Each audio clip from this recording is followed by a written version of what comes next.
내 아들이 피땀 흘려 벌어서 산 아파트야. 네가 발을 디딜 자격이 있어?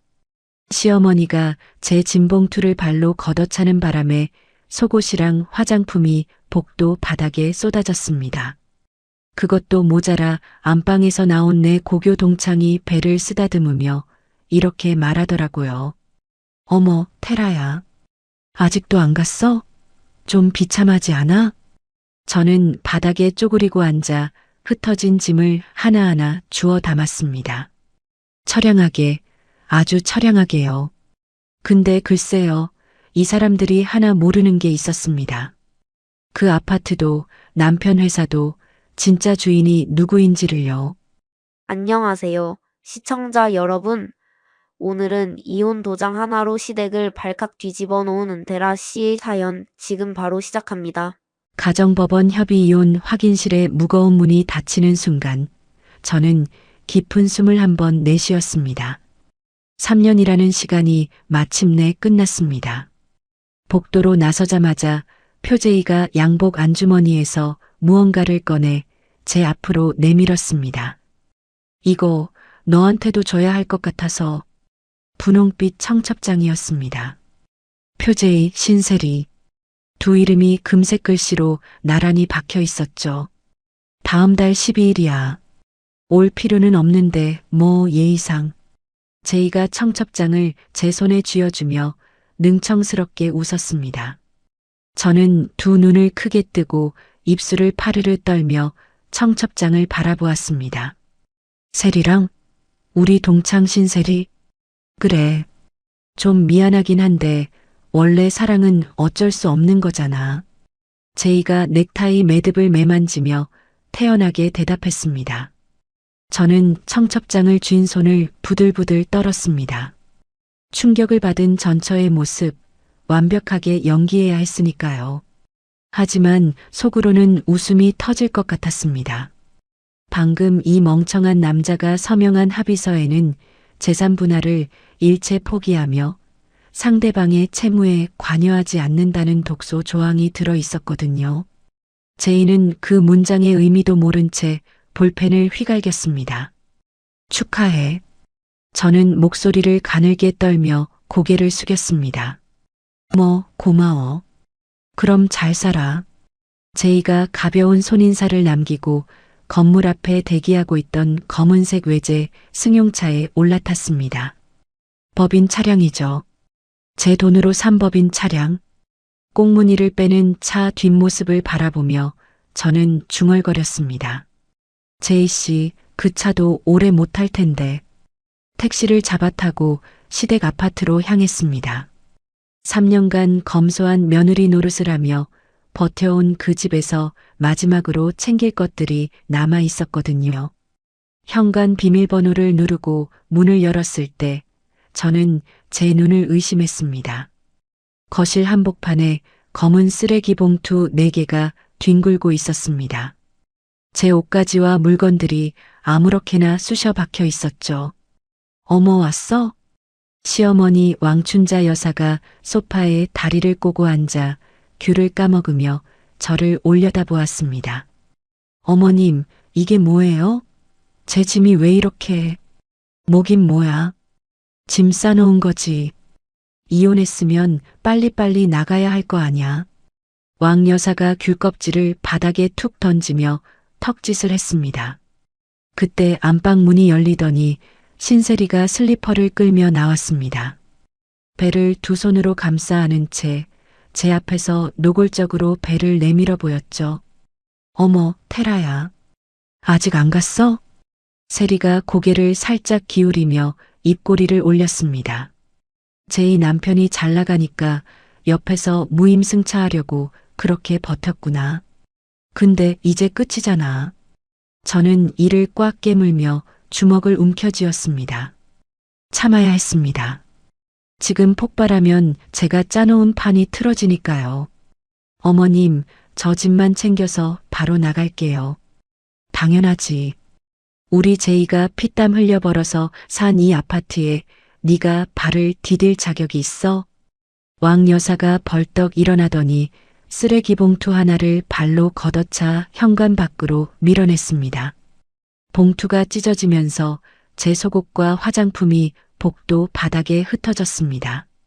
저는 복도에 쪼그리고 앉아 흩어진 물건들을 하나하나 주워 담았습니다. 손이 떨리는 척했지만 오른손은 코트 주머니 안에서 휴대전화의 녹음 버튼을 이미 누르고 있었습니다. 세리 씨, 안방 이불 좀 빨아야 하는데 빨래 돌려놔.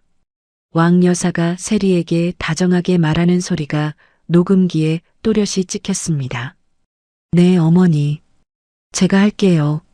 세리가 배를 쓰다듬으며 안방으로 들어갔고 왕 여사는 현관에 서서 제가 짐을 줍는 꼴을 팔짱을 낀 채 내려다보았습니다. 쯧쯧 가여워라. 그래도 3년 살았으니까 내가 이렇게 짐이라도 싸준 거야. 고맙게 생각해. 저는 대꾸하지 않았습니다. 용달차를 불러 짐봉투를 모두 실었습니다. 차에 오르기 전 아파트를 한번 올려다보았습니다. 12층 거실 창문에 왕 여사와 세리가 나란히 서서 저를 내려다보고 있었죠. 세리가 손을 흔들었습니다. 용달차가 출발하고 시댁 아파트가 백미러 속으로 점점 작아졌습니다. 저는 수수한 면 코트의 단추를 하나씩 풀었습니다. 용달차가 도착한 곳은 서울 한복판 63층짜리 주상복합 건물이었습니다. 로비에 들어서자 컨시어지 직원이 허리를 숙여 인사했습니다. 은 대표님, 어서 오세요. 엘리베이터를 타고 꼭대기층에 올라 현관문을 열었습니다.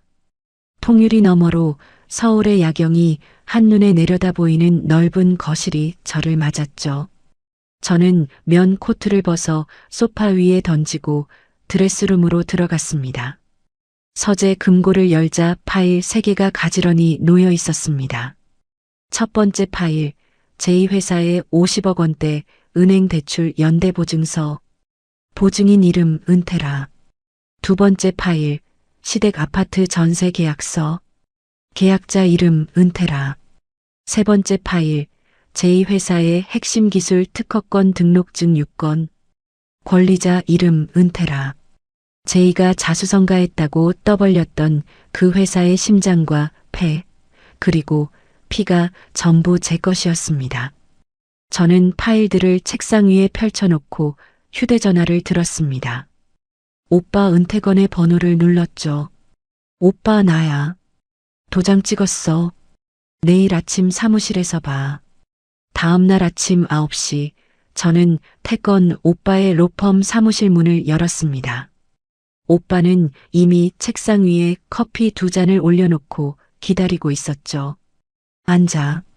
서류 가져왔지? 태건 오빠가 안경을 고쳤으며 손을 내밀었습니다. 저는 가방에서 파일 3개와 제2가 어제 서명한 합의서 원본을 꺼내 책상 위에 올려놓았습니다. 오빠가 합의서부터 펼쳐 한 장 한 장 넘기더니 입꼬리가 살짝 올라갔습니다. 이 사람 진짜 이걸 읽지도 않고 사인한 거야? 청첩장 건네줄 생각에 신이 나 있었거든. 도장 찍자마자 분홍색 청첩장을 내밀더라, 오빠. 저는 커피를 한 모금 마시며 대답했습니다. 동창이랑? 응. 신세리. 고등학교 때 같은 반이었어. 오빠가 혀를 차며 다음 파일을 열었습니다. 제2회사의 대출 서류였죠. 50억짜리 대출의 연대보증이 내 이름이니까 네가 빠지는 순간 은행에서는 대출금을 당장 갚으라고 들이닥칠 거야. 알아.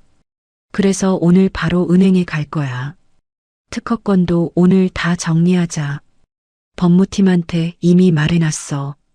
내용 증명 보낼 준비 끝났고 오빠가 볼펜을 돌리며 파일들을 순서대로 정리했습니다. 시댁 아파트 전세 계약도 해지해.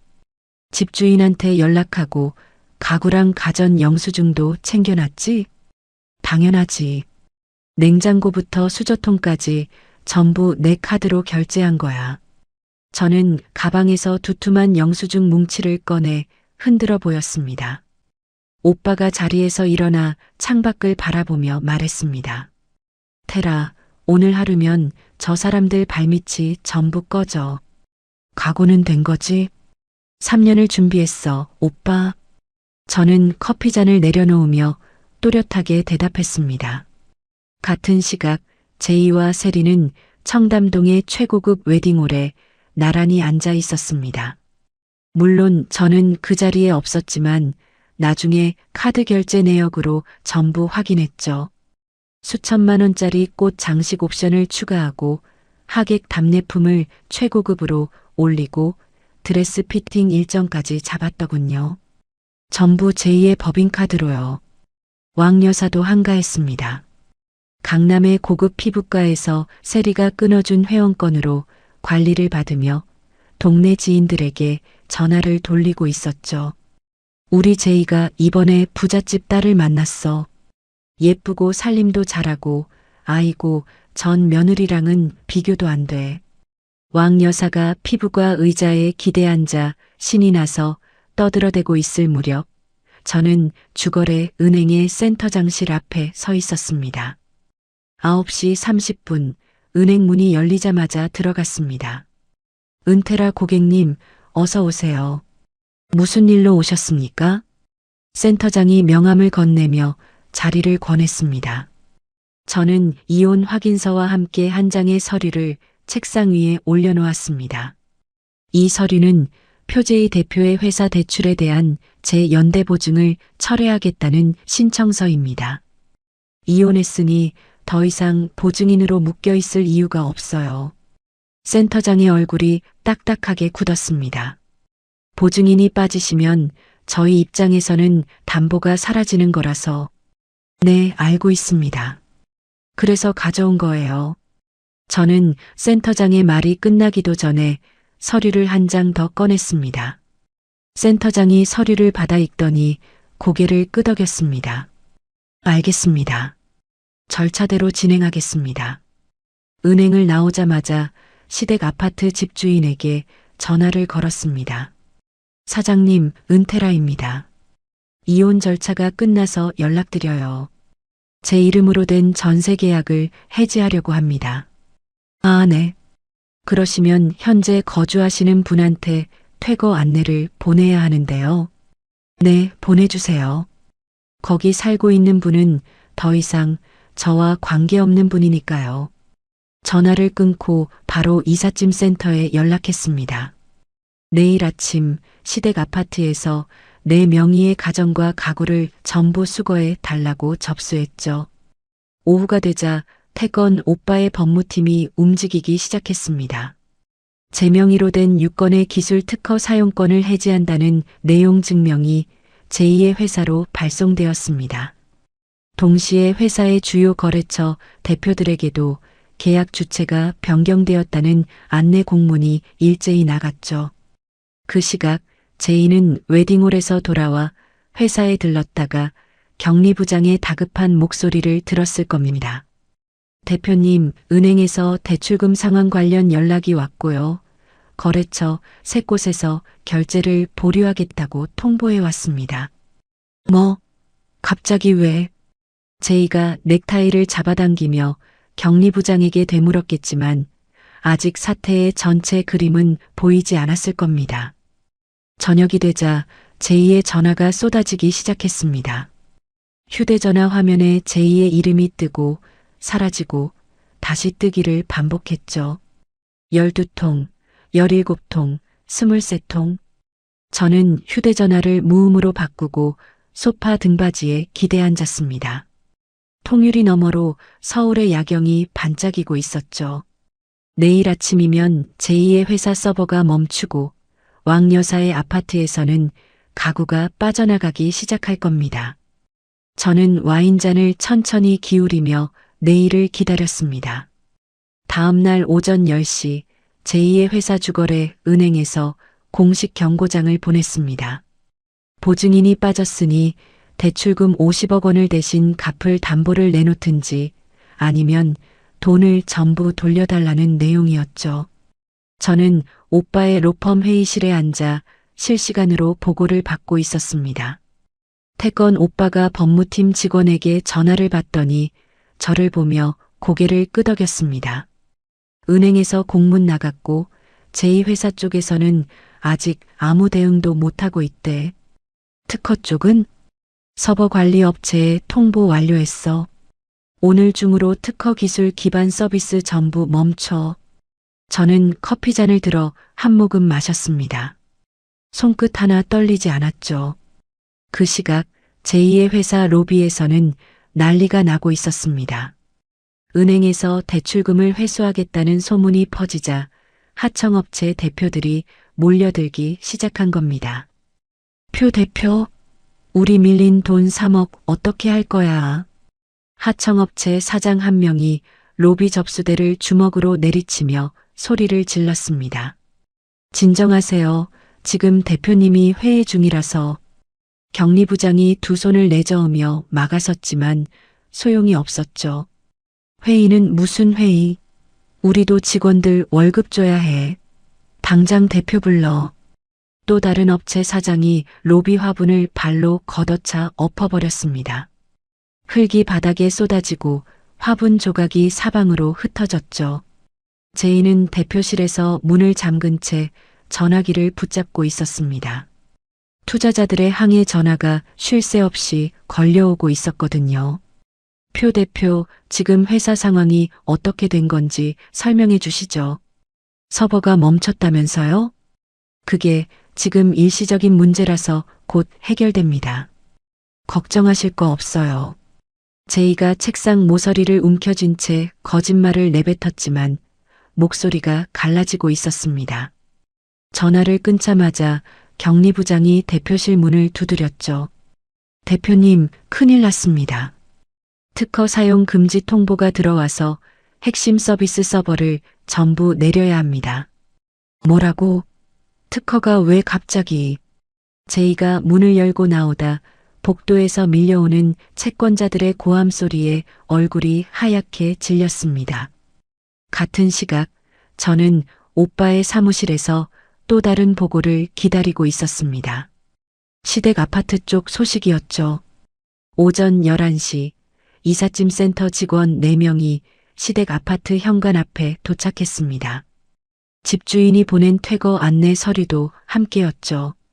왕 여사가 현관문을 열었을 때 이삿짐 센터 직원이 서류를 내밀었습니다. 왕 춘자님 맞으시죠? 이 아파트에 있는 가전제품과 가구 전부 소유주인 은퇴라 씨의 요청으로 수거하러 왔습니다. 무슨 소리야? 이게 다 우리 아들이 산 건데.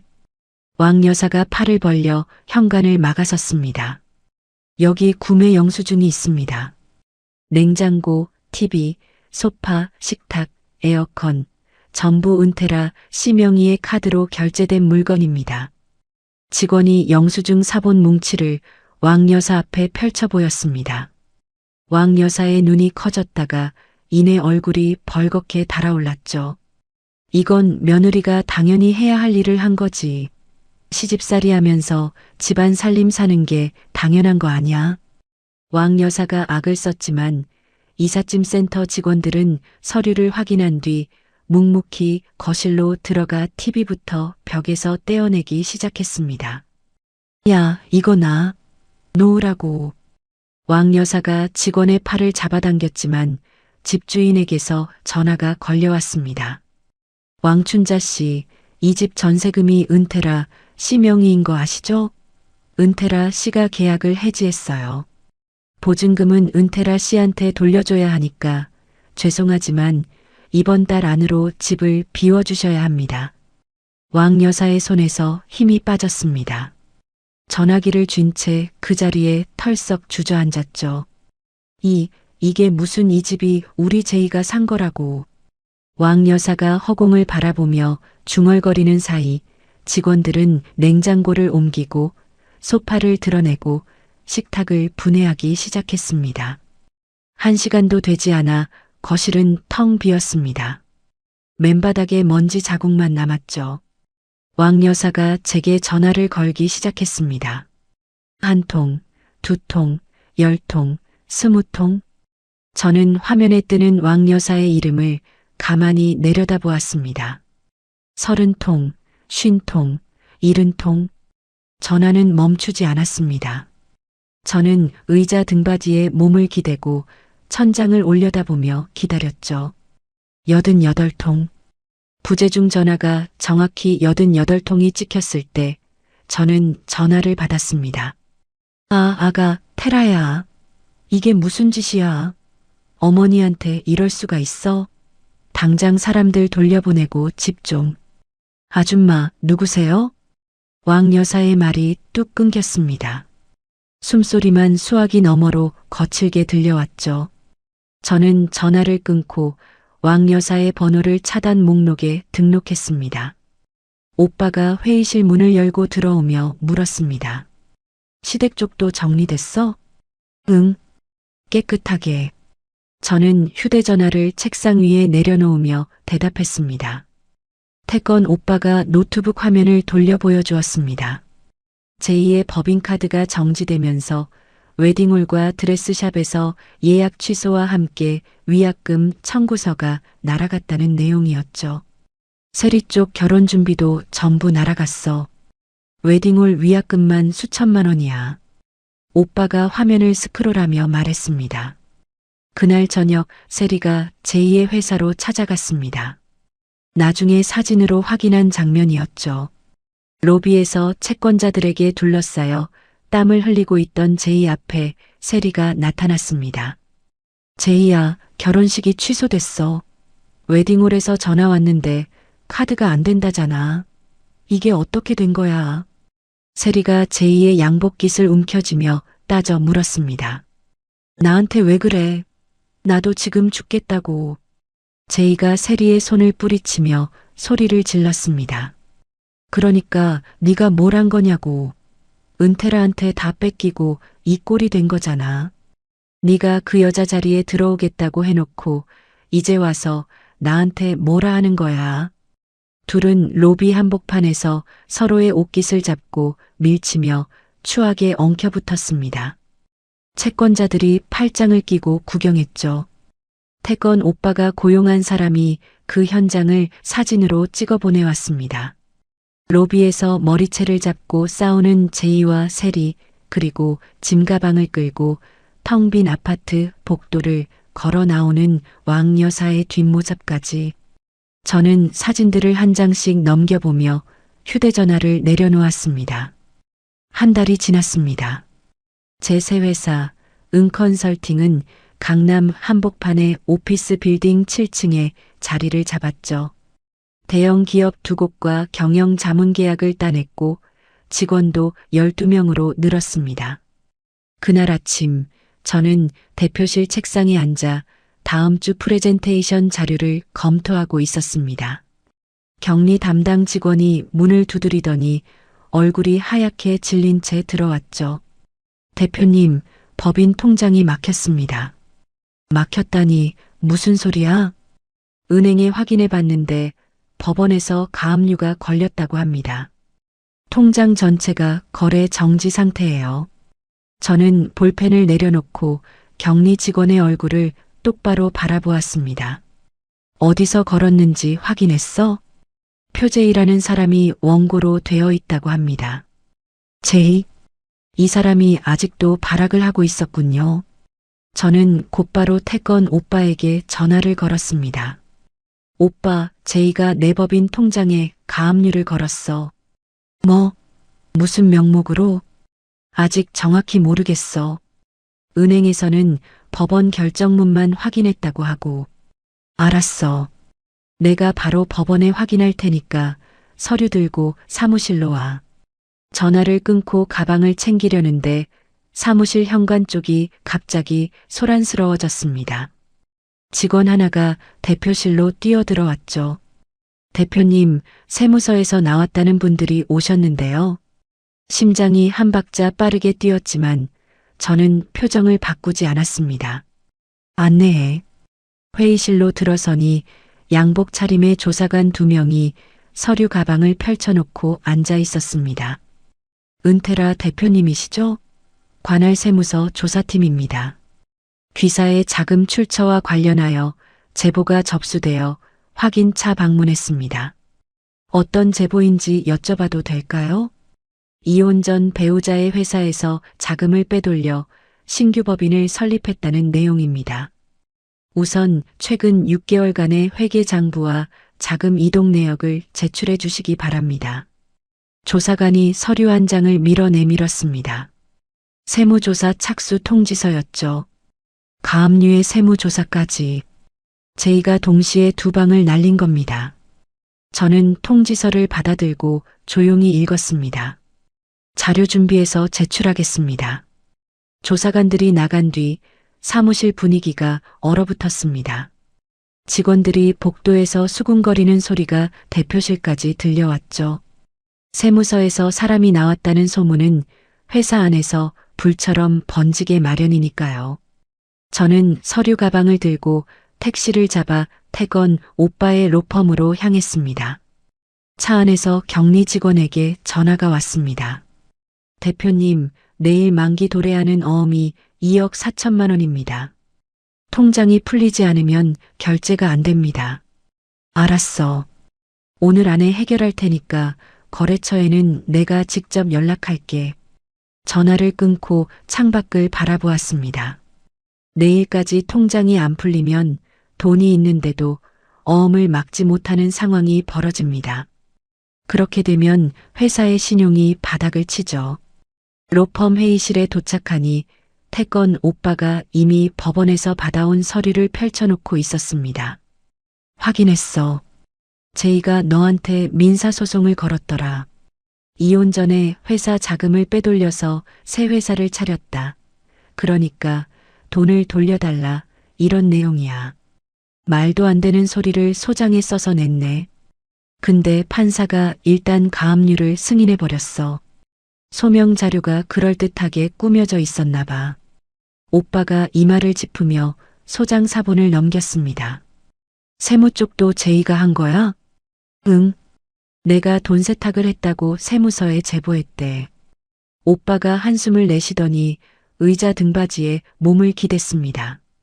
찌질한 놈이 꼬장은 기가 막히게 부리네. 저는 소장 내용을 한 줄 한 줄 읽어 내려갔습니다. 제이가 주장하는 금액, 근거, 자금 흐름도 전부 앞뒤가 안 맞는 억지투성이었지만 법원이 일단 가압류를 걸어버린 이상 시간이 문제였습니다. 오빠, 그것보다 더 큰 문제가 있어. 저는 휴대전화를 열어 오빠에게 보여주었습니다. 직장인 익명 커뮤니티에 올라온 글이었죠. 회사 자금을 횡령하고 남편을 파산시킨 독사 같은 전처의 실체. 글 아래에는 제 이름과 회사명이 버젓이 적혀 있었고 댓글 수백 개가 달려 있었습니다. 같은 내용의 글이 여러 커뮤니티에 동시에 도배되어 있었죠. 댓글 알바를 고용한 거야. 글 올린 시간이 전부 새벽 2시에서 3시 사이에 몰려 있어. 오빠가 화면을 스크롤하며 눈을 가늘게 떴습니다. 그것만이 아니야. 저는 다른 기사 하나를 띄웠습니다. 작은 인터넷 매체에 왕 여사의 인터뷰가 실려 있었죠. 며느리에게 전 재산을 뺏기고 길거리에 나앉은 불쌍한 노인이라는 제목 아래 왕 여사가 눈물을 글썽이며 카메라를 바라보는 사진이 박혀 있었습니다. 시어머니까지 동원했구나. 오빠가 혀를 찼습니다. 이미 클라이언트 두 곳에서 계약 보류를 통보해 왔습니다. 인터넷에 떠도는 횡령 의혹과 세무조사 소문 때문이었죠. 이대로 가면 회사가 사회적으로 매장당합니다. 저는 가방에서 파일 하나를 꺼내 회의 테이블 위에 올려놓았습니다. 오빠가 파일을 펼치더니 눈이 커졌죠. 이걸 아직 안 꺼낸 거였어?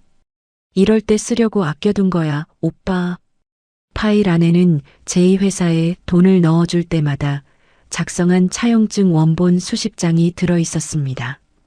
빌려준 금액, 날짜, 이자, 제2의 서명까지 전부 공증을 받아둔 것이었죠. 그리고 그 아래에는 제2가 법인카드로 세리에게 명품을 사주고 가짜 직원을 등록해서 월급을 빼돌린 내역이 빼곡히 정리된 장부가 있었습니다. 이게 제2의 진짜 횡령 장부야. 3년 동안 하나하나 모아뒀어. 오빠가 장부를 한 장씩 넘기며 입술을 깨물었습니다. 가압류 이의 신청은 내일 아침에 바로 넣자. 차용증이 이만큼 있으면 며칠 안에 풀려. 오빠가 파일을 덮으며 말했습니다. 세무조사는 내가 직접 소명하고 제2장부는 그쪽에 넘겨서 맞고발해. 알았어. 그리고 커뮤니티 글은 IP 추적 들어갈게. 정보통신망법으로 잡으면 돼. 오빠가 볼펜을 집어들고 노트에 순서를 적기 시작했습니다. 마지막으로 하나 더. 저는 휴대전화에 저장해둔 번호 하나를 오빠에게 보여주었습니다. 경제 쪽 전문 기자야. 제2의 횡령 증거랑 댓글 조작 정황을 전부 넘기려고. 오빠가 고개를 끄덕이며 볼펜을 내려놓았습니다. 내일부터 반격이다. 다음 날 아침 9시 태건 오빠의 법무팀은 법원 접수 창구가 열리자마자 가압류 이의 신청서를 제출했습니다. 첨부 서류만 2박스였죠. 제2회사에 돈을 넣어줄 때마다 작성한 차용증 원본 37장, 이자 납입 기록, 은행 송금 내역서까지 빠짐없이 들어 있었습니다. 빌려준 돈을 돌려받은 것뿐인데 그걸 횡령이라고 우기다니. 제2가 얼마나 궁색하게 소장을 꾸며냈는지 차용증 한 장이면 충분히 증명할 수 있었습니다. 법원의 판단은 빨랐습니다. 이틀 뒤 가압류 취소 결정이 내려왔죠. 결정문을 받아든 순간 저는 곧장 격리 직원에게 전화를 걸었습니다. 통장 풀렸어? 밀린 거래처 대금이랑 직원 급여 전부 오늘 안에 송금해. 네, 대표님. 바로 처리하겠습니다. 전화를 끊자마자 거래처 대표들에게 직접 연락을 돌렸습니다. 대표님, 은컨설팅 은테라입니다. 지연된 대금 오늘 중으로 입금됩니다. 불편 드려서 죄송합니다. 아, 네. 확인되면 연락드리겠습니다. 하루 만에 밀린 급여와 대금이 전부 빠져나가고 사무실 안의 공기가 다시 돌아오기 시작했습니다. 복도에서 수군거리던 직원들의 표정도 눈에 띄게 풀어졌죠. 다음 날 오전 저는 관할 세무서를 직접 찾아갔습니다. 조사관 2명이 회의실에서 기다리고 있었죠. 은테라 대표님, 자료 가져오셨습니까? 네. 여기 있습니다. 저는 가방에서 파일 4개를 꺼내 테이블 위에 올려놓았습니다. 회사 설립 자금의 출처를 증명하는 은행 거래 내역, 제 개인 자산 증빙 서류, 세금 납부 기록, 그리고 제2회사에서 돈을 회수한 경위를 정리한 자료까지. 보시면 아시겠지만 제 회사 설립 자금은 전부 제 개인 자산에서 나온 겁니다. 제2회사에서 빼돌린 게 아니라 제가 빌려준 돈을 돌려받은 거예요. 여기 차용증 원본하고 공증 기록이 있습니다. 조사관이 서류를 한 장씩 넘기며 꼼꼼히 살펴보았습니다. 옆에 앉은 다른 조사관도 계산기를 두드리며 금액을 대조했죠. 1시간 넘게 서류를 검토한 끝에 조사관이 고개를 들었습니다. 자금 흐름에 문제가 없는 것으로 보입니다. 추가 확인 사항이 생기면 연락드리겠습니다. 저는 자리에서 일어나다가 다시 앉았습니다. 가방 안에 아직 꺼내지 않은 것이 하나 남아 있었거든요. 조사관님, 하나 더 드릴 게 있습니다. 저는 검은색 USB 하나를 꺼내 테이블 위에 놓았습니다. 이건 뭡니까? 제보자인 표재혜 씨가 본인 회사에서 실제로 저지른 일들이 담긴 자료입니다. 법인카드로 개인 물품을 구매한 내역, 존재하지 않는 직원을 등록해서 월급을 빼간 기록, 그리고 그 돈이 흘러간 차명 계좌 정보까지 전부 들어 있습니다. 조사관의 눈빛이 달라졌습니다. USB를 받아든 조사관이 옆 동료와 눈을 마주치더니 고개를 끄덕였죠. 확인해 보겠습니다. 세무서를 나오며 태건 오빠에게 전화를 걸었습니다. 오빠, 소명 끝났어. USB도 넘겼고. 잘했어. 이쪽도 됐다. 커뮤니티 글 IP 추적 결과 나왔어. 어디서 접속한 거야? 세린의 집 와이파이하고 제2회사 사무실. 둘이 번갈아 가면서 올린 거야. 경찰에 정보통신망법 위반으로 고소장 접수했어. 오빠의 목소리가 차분하면서도 단단했습니다. 언론 쪽은? 기자한테 오늘 저녁에 자료 넘기기로 했어. 횡령 증거, 댓글 조작 정황, IP 추적 기록 전부 묶어서. 고마워, 오빠. 고마워하긴. 아직 안 끝났으니까. 전화를 끊고 사무실로 돌아왔습니다.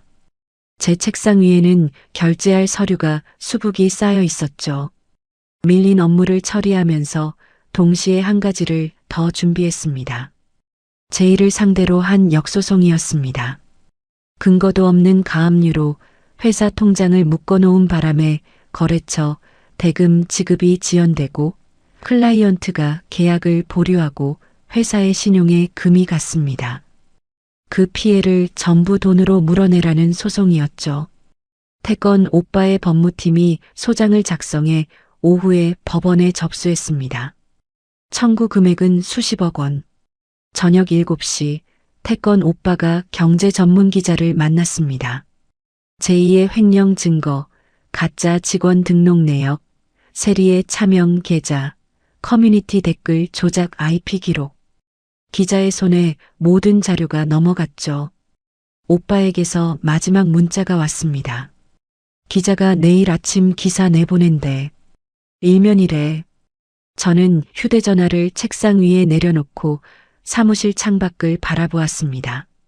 강남의 빌딩 숲 사이로 가로등 불빛이 줄지어 켜지고 있었죠. 내일 아침 이 도시의 경제지 일면에 표제이와 신세리의 이름이 올라갑니다. 다음 날 아침 7시 저는 침대에서 일어나자마자 휴대전화를 열었습니다. 경제지 메인 화면에 굵은 글씨가 박혀 있었죠. 유망 벤처 대표 수십억대 횡령 및 여론 조작 의혹 충격. 기사 본문에는 제이가 법인카드로 세리에게 명품을 사준 내역, 존재하지 않는 직원 이름으로 월급을 빼간 기록, 그리고 커뮤니티에 허위 글을 도배한 IP 추적 결과까지 빠짐없이 실려 있었습니다. 기사가 나가자마자 인터넷이 뒤집어졌습니다. 며칠 전까지 저를 횡령범이라고 욕하던 댓글 창의 분위기가 완전히 바뀌었죠. 전처가 진짜 피해자였네. 시어머니 인터뷰가 전부 거짓말이었다고. 벤처 대표라는 놈이 와이프 돈으로 회사 굴린 거잖아. 왕 여사가 눈물 흘리며 인터뷰했던 기사에도 댓글이 쏟아지기 시작했습니다. 이 할머니 아들이 횡령범이었으면서 며느리한테 뺏겼다고 울었던 거야? 속았네, 완전히. 오전 10시 태건 오빠에게서 전화가 왔습니다. 경찰이 움직였어. 세무서에서 넘긴 자료랑 우리 고소건을 합쳐서 경제범죄수사팀에서 수사 착수했대. 제이한테 연락 갔어? 출국 금지부터 걸었고 오늘 중으로 소환 통보 나간대. 세리도 같이. 오빠의 말이 끝나기도 전에 휴대전화 알림이 울렸습니다. 뉴스 속보였죠. 횡령 의혹 벤처 대표 표제의 긴급 출국 금지 조치. 기사 아래에는 제2의 회사 건물 앞에 취재진이 몰려있는 사진이 올라와 있었습니다. 그날 오후 제이와 세리가 경찰서에 출석했습니다. 저는 그 장면을 뉴스 생중계로 보았죠. 제이가 검은 양복을 입고 경찰서 정문으로 들어서는데 기자 수십 명이 카메라를 들이대며 질문을 쏟아냈습니다. 표 대표님, 횡령 의혹에 대해 한 말씀 해주시죠. 전 부인의 자금을 빼돌렸다는 건 사실입니까? 제이가 고개를 푹 숙인 채 입술을 꾹 다물고 걸었습니다. 한 달 전 법원 앞에서 청첩장을 내밀며 능청스럽게 웃던 그 얼굴이 아니었죠. 턱이 바들바들 떨리고 이마에 식은땀이 줄줄 흘러내리고 있었습니다. 제이 뒤에서 세리가 검은 마스크로 얼굴을 가린 채 따라왔습니다. 기자 하나가 세리 앞을 가로막으며 마이크를 들이밀었죠. 신세리 씨, 차명 계좌로 횡령 자금을 받으신 건 사실입니까? 세리가 고개를 확 돌리더니 기자를 밀치고 경찰서 안으로 뛰어들어갔습니다. 카메라 플래시가 터지는 사이로 세리의 비틀거리는 뒷모습이 찍혔죠. 뉴스 화면을 끄고 사무실 의자에 등을 기댔습니다. 경찰 조사는 빠르게 진행되었습니다. 제이가 세리의 이름으로 만든 차명 계좌에 수십억 원을 나눠 넣은 금융거래 기록이 은행에서 모두 확인되었거든요. 세리는 단순히 제이의 여자친구가 아니었습니다. 돈이 흘러간 계좌의 주인, 횡령의 핵심 공범이었죠.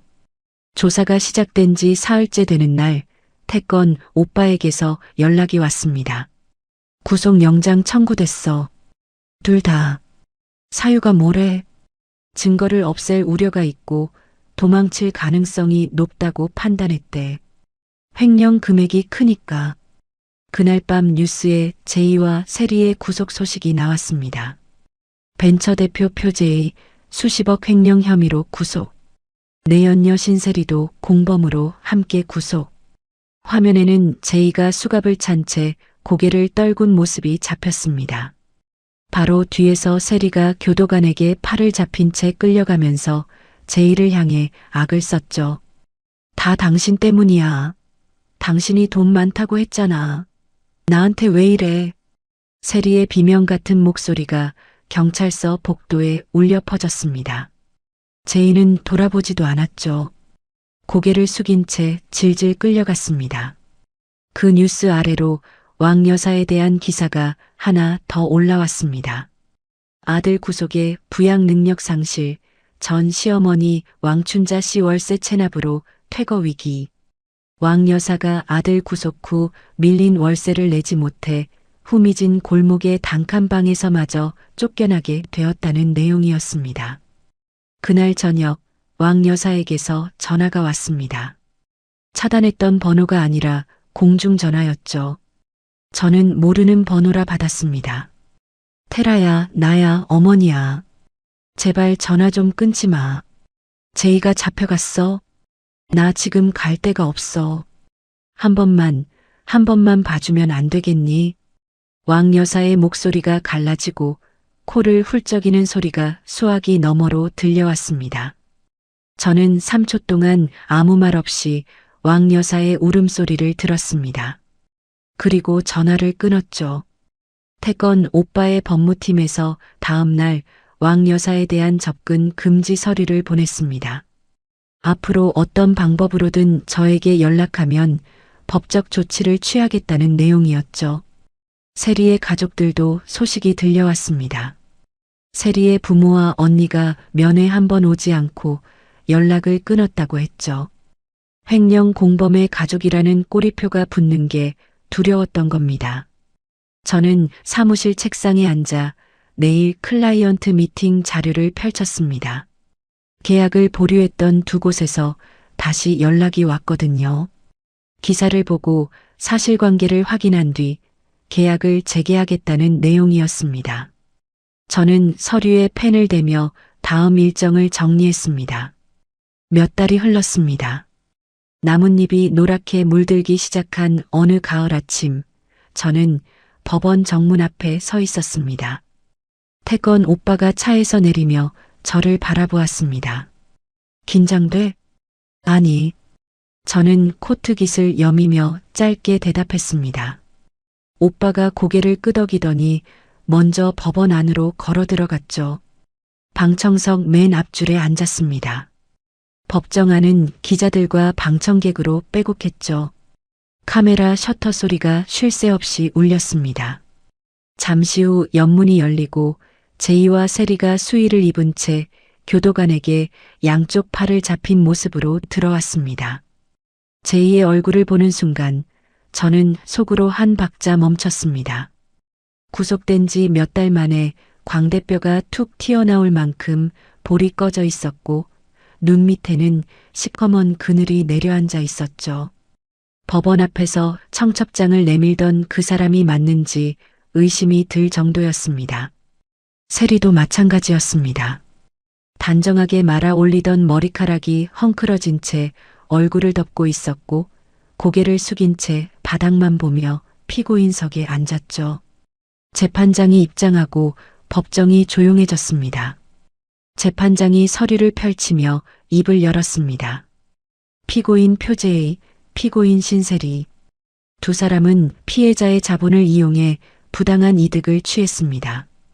그뿐만 아니라 피해자가 정당하게 자신의 재산을 되찾자 오히려 거짓 고소와 인터넷 여론 조작을 통해 피해자의 사회적 명예를 짓밟으려 했습니다. 재판장이 안경 너머로 피고인석을 바라보았습니다.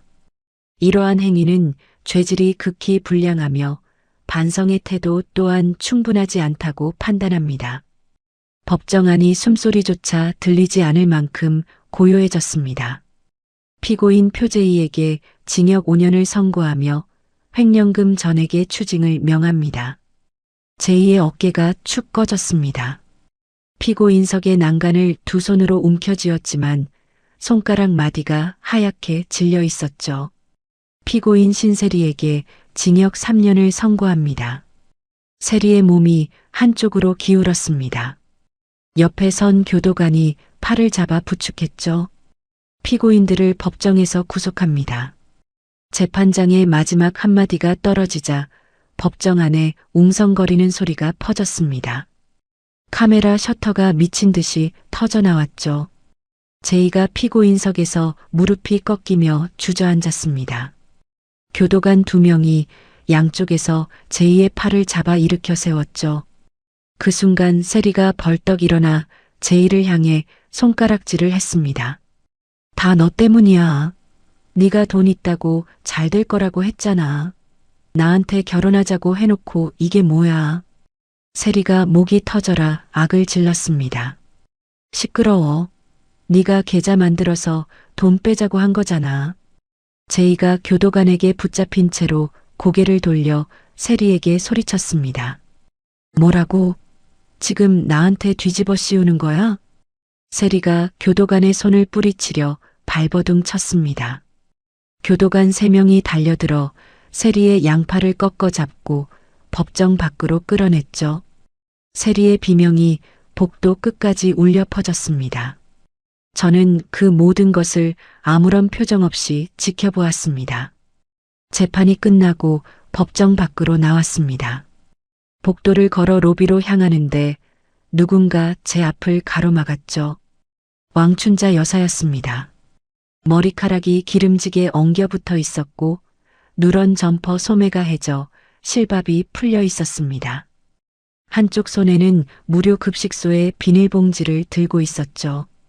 왕 여사가 제 앞에 무릎을 꿇더니 이마를 바닥에 찧었습니다. 테라야, 제발. 우리 제이 한 번만 봐줘라. 어머니가 잘못했어. 내가 잘못했으니까 제발 한 번만. 왕 여사의 이마가 대리석 바닥에 부딪히며 둔탁한 소리가 났습니다. 눈물과 콧물이 범벅이 된 얼굴로 바닥에 엎드린 채 제 코트 자락을 잡았죠. 저는 왕 여사의 손을 내려다보았습니다. 그 손이 제 진봉투를 현관 밖으로 걷어찬 바로 그 손이라는 것을 저는 분명히 기억하고 있었습니다. 저는 코트 자락을 가만히 빼내고 왕 여사를 한 번도 돌아보지 않은 채 정문으로 걸어 나갔습니다. 태건 오빠가 차 앞에 기대서서 기다리고 있었습니다. 오빠가 조수석 문을 열어주며 물었죠. 괜찮아? 응. 저는 차에 올라타며 짧게 대답했습니다. 오빠가 운전석에 앉아 시동을 걸며 말했습니다.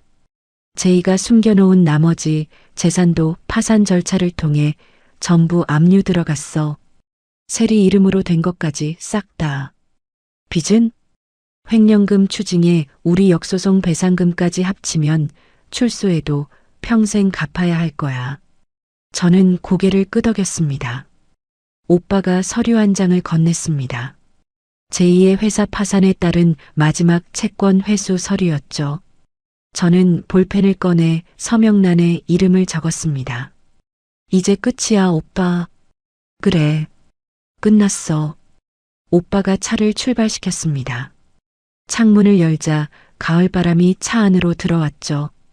법원 건물이 백미러 속으로 점점 작아졌습니다. 저는 창밖으로 스쳐 지나가는 은행나무 가로수를 바라보며 눈을 감았습니다. 1년이 지났습니다. 은컨설팅은 강남 한복판의 대형 오피스 빌딩 22층 전체를 사옥으로 쓰고 있었죠.